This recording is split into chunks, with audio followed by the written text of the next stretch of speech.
Every so often, an artist comes along whose vision and energy is stronger than everyone else around them. Someone who, if their talents are encouraged, could have the ability to change everything.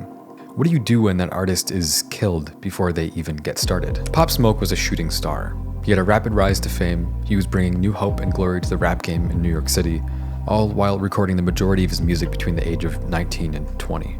He developed several distinct sounds across multiple genres in a career that was cut short less than a year after it began, when he was shot dead by home invaders in LA. He was 20 years old, and this is his story.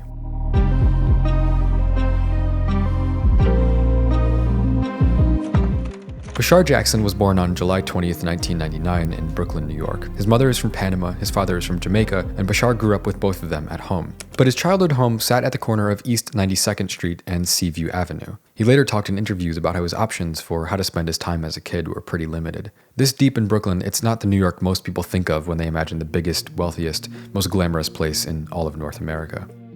In fact, that couldn't be further from the truth. Brooklyn ranks first in New York City for total number of children living in poverty. 1 in 5 Brooklyn residents over 25 don't have a high school diploma, and a quarter of all people in Brooklyn live below the poverty line.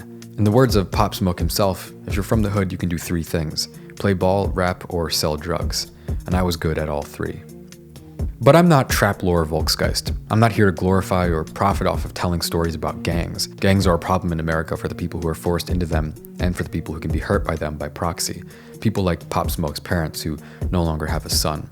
So out of respect for the fact that this video isn't going to be long enough to properly approach that very complicated issue, I won't be going deep into Pop Smoke's history with gangs and gang violence. There are a lot of videos or articles to read if you want to find out more about that, but this video is dedicated to his accomplishments in music and his artistic legacy. As a teenager, Pop Smoke wasn't just a drug dealer. He was a drug-dealing, ball-playing rapper. In fact, he was so good at basketball that when he was 15, he moved to Philly to enroll in Rock Top Academy, a prep school for talented young basketball players that focuses on preparing young people to get recruited to play at the college level.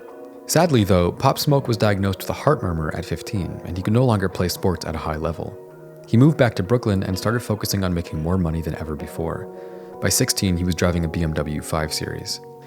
Pop never had a good time at school. He went to 8 or 9 schools before he finally graduated, and according to him, he only graduated because he was put on house arrest at 17 and had nothing to do except go to class. So how did this kid from Brooklyn, who had experienced nothing but trouble in his youth, essentially bring New York hip-hop back from the dead? Most people can agree that hip-hop was invented at a block party in the South Bronx in the summer of 1973. But while New York may be the birthplace of hip-hop as we know it, it hasn't always stayed a dominant force in the sound of the genre. If you're around my age, I'm 21, you probably remember a time when no one talked about New York hip-hop much at all. A few of the only rappers to hit the mainstream out of New York City in the 2010s were Nicki Minaj and A$AP Rocky. But even they didn't really build on the New York sound as much as they created their own. A lot of people don't even know Nicki Minaj is from New York, let alone associate her with the city's music sound.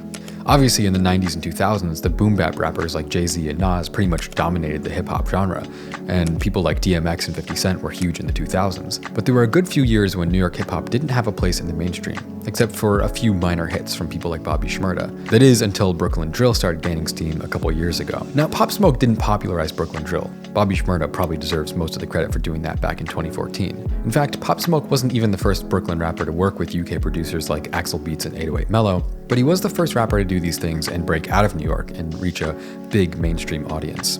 Pop's first time recording his raps came when he was in the studio with Jay Guapo. He said that after Jay got so high he passed out, he decided not to waste the studio's time, so he started looking up some beats online and rapping over those. So the first song he ever recorded was over an 808 Mello beat, and it ended up being his first single, MPR, Money, Power, Respect. After dropping a few singles in early 2019, Pop was starting to get pretty popular in New York. His sound was infectious. I mean, his music was everywhere. In general, people loved him. Even though his songs were dark and menacing from the jump, in interviews, Pop was funny, talkative, overall a likable guy. He was making a good impression on almost everyone who came across his personality. It was at this point that a producer friend introduced Pop to Stephen Victor, the head of Victor Victor Worldwide, a subsidiary of Universal Music. And a few weeks later, in April 2019, Pop was signed to a major label with only 2 songs released to the public. That same month, he dropped Welcome to the Party, the song that would jumpstart his career.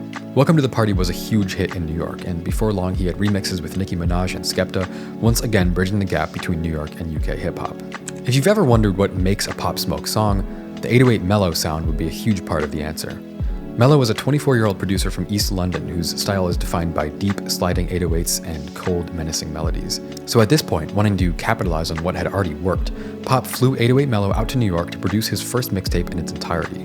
The result was a 27-minute project full of Mello's signature dark, bassy, imposing production mixed with Pop's growling vocals and threatening lyrics.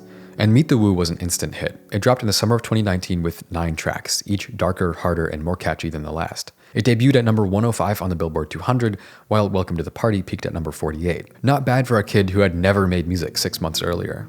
In the months following, Pop sold out solo shows around the UK and opened for Skepta, one of the biggest rappers in the UK today. Clearly, New York's stylistic and aesthetic connections to UK music and culture were strong. But how did it get that way? Let's talk about drill.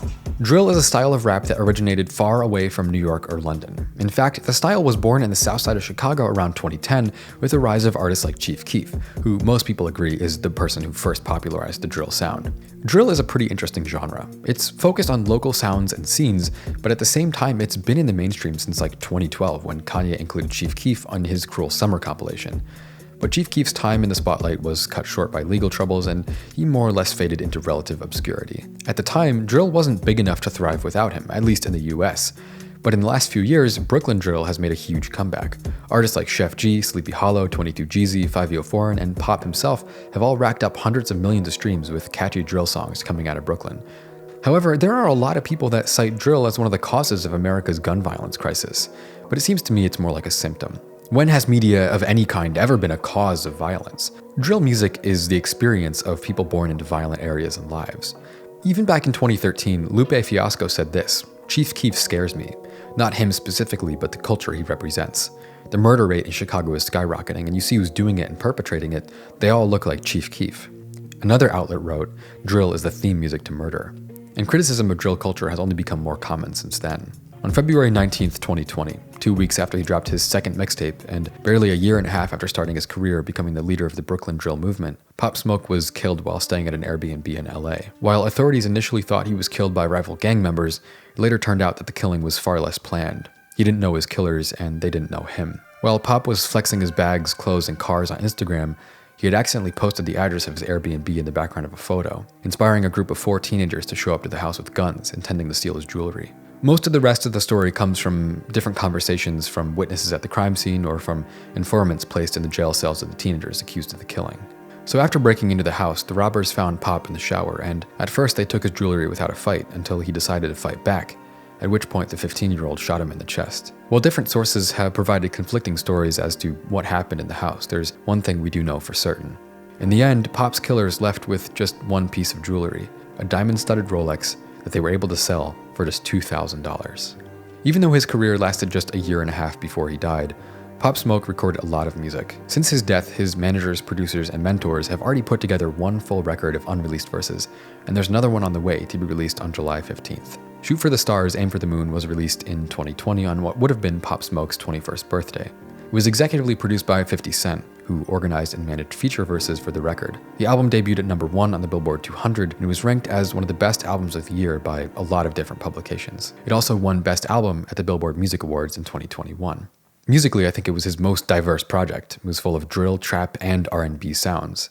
Just a few weeks ago, another posthumous Pop Smoke project was announced by his manager, Rico Beats. This time the record will be called Faith, and while we've only heard one snippet from the project, we know it's going to have 17 tracks and will be released on July 15th, just a few days before what would have been Pop Smoke's 22nd birthday. At the end of the day, no one knows what would have happened if Pop Smoke were still alive. Maybe he would have become the most famous rapper around, making Brooklyn drill a mainstream worldwide phenomenon, or maybe he would have fallen off after a few projects. What we do know is that the music he did record was forever immortalized as the beautiful yet tragic footprint of a life cut short. But no matter what, Pop Smoke's music will live on forever, unmatched in talent and confidence, as a young musician who reached further than anyone else with what little time he was given, making himself a legend in the process. This has been Volksgeist. Thank you for watching.